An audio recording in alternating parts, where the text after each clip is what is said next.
Okay, so left eye, I've started to add black onto the eyelid. Right eye, have not touched yet. Just darkening it up a little bit, just a little bit. Not too much, but now you can actually see that eye. Before, you couldn't. So, and I'll probably gloss that eye up quite a bit. I know I will with that one right there. Might add some white as well. Maybe I'm trying to throw some pink in the edges, make it look like, you know, authentic. But here I am. This is the video of me painting the Myers Sculpt. I'm just going to show you little bits and pieces of it. It's not a tutorial. If you want a tutorial, man, go to Dean Knight's channel or check out my tutorial on the 7-inch figure. Yeah. All right, so here's where I'm at right now.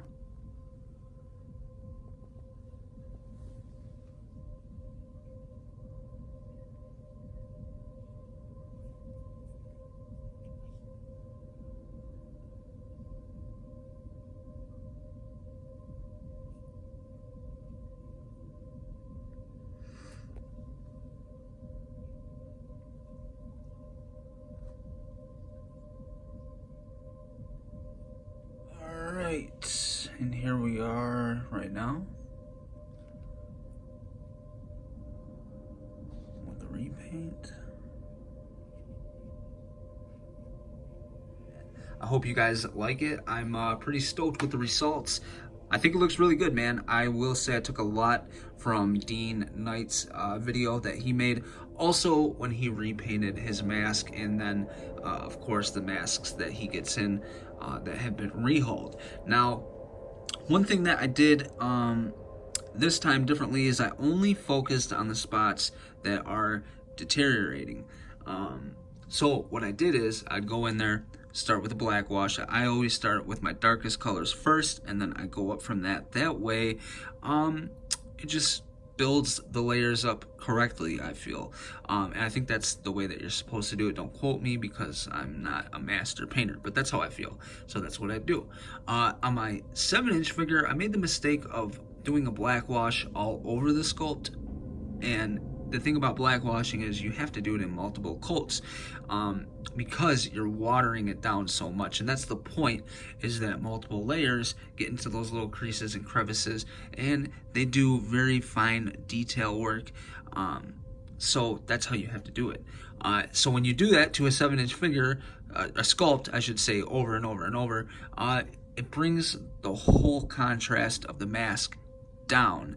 Now, what I liked about Dean Knight's paintwork is that he only focuses on the spots that are deteriorating and spots that would be grungy if something is, in fact, deteriorating, like a latex mask. So, that's what I tried to replicate. Sorry, I don't know if I explained that the best way. But, alright guys, so I glossed up the eyes quite a bit. I also touched up that eye just a little bit because it wasn't as symmetrical, and then I added a little bit of white to this eye just to kind of bring it out more. And then I added some gloss varnish, and I feel that it turned out very, very well. Very happy with the results on that. I almost just dropped it. And then I painted both of the eyelids black, but I didn't do it jet black, just enough to where, I mean, look at it, like, even with light hitting it, it just darkens it down a bit, and that's what I was going for. So I did the whole mask, right? I didn't want to do a tutorial on this, but I do have this guy to work with, and I wanted to add blood everywhere. Basically, it looks great, right? Neca did a great job on both of these, even with the paint applications. You know, it's good. You don't have to do any of this, but these areas like down here, everywhere where that would be like legit like blood running out, I want to add blood to that, and then I'll leave kind of like the excess on his face and where blood is smeared, just because that would be dried up and it would in fact look like that. However, like in these spots that like say you rip somebody's lip off right there, you know, there's gonna be a lot of blood coming out, especially right here, here, and so on and so forth. So I want to bring a more red to it, I guess I could say. So I got this. Somebody recommended this to me, Blood for the Blood God. Now this stuff looks burgundy, right? I cracked it open, and I gotta tell you, man, this stuff looks phenomenal. I don't know if you can see that, but add a little bit of gloss varnish to that. I mean, look, like the glop looks nice and glossy, and then where it's more spread out, where it's more thinned out, you know, it looks like dried blood. So this stuff, it looks amazing. It really does. I thought it looked really like a burgundy color when I was looking at it in the bottle, but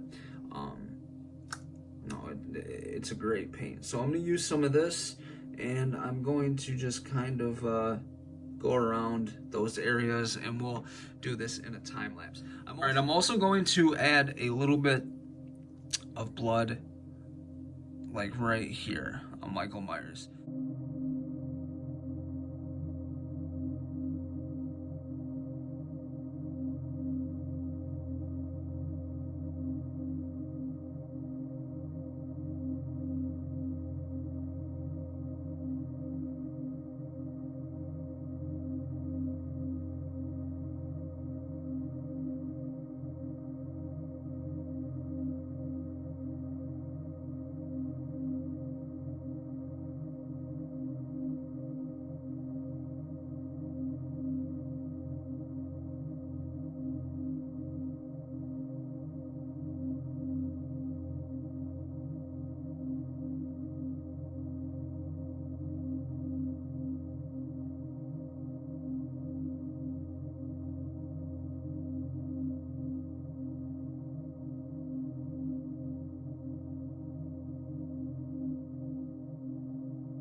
Alright guys, so for the Michael Myers head sculpt, this is obviously the Repaint Plus. I just added that little bit of blood right there from where Laurie stabbed him. So yeah, I think that looks cool. I also add a little bit on that scar up there. I'm not sure if you can see that, but I think that's perfect. It's subtle.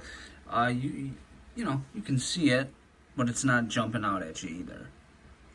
It's definitely visible though. So alright, so very, very impressed with this Citadel blood. It really darkened in those areas that I needed to get into, and then I spread the blood out because technically all of this would be wet, as you can see here. So I added a bunch of blood. It keeps wanting to focus on Michael, taking all the attention. Yeah, it just looks great, man. I added some blood in the hair too, and it's very glossy. I guess you could go over it with a matte type like Mod Podge if you wanted to, just to make it a little more matte, and I may do that. But I mean, for right now, man, I'm pretty happy with it. I think that looks awesome. I think it looks 10 times better than it did. I was really just wanting to get into these areas right here, down here, get the teeth. But as I started going, I figured, man, he would have blood really over the whole face. But I left some out, and yeah, looks great, man. I like it. Very juicy.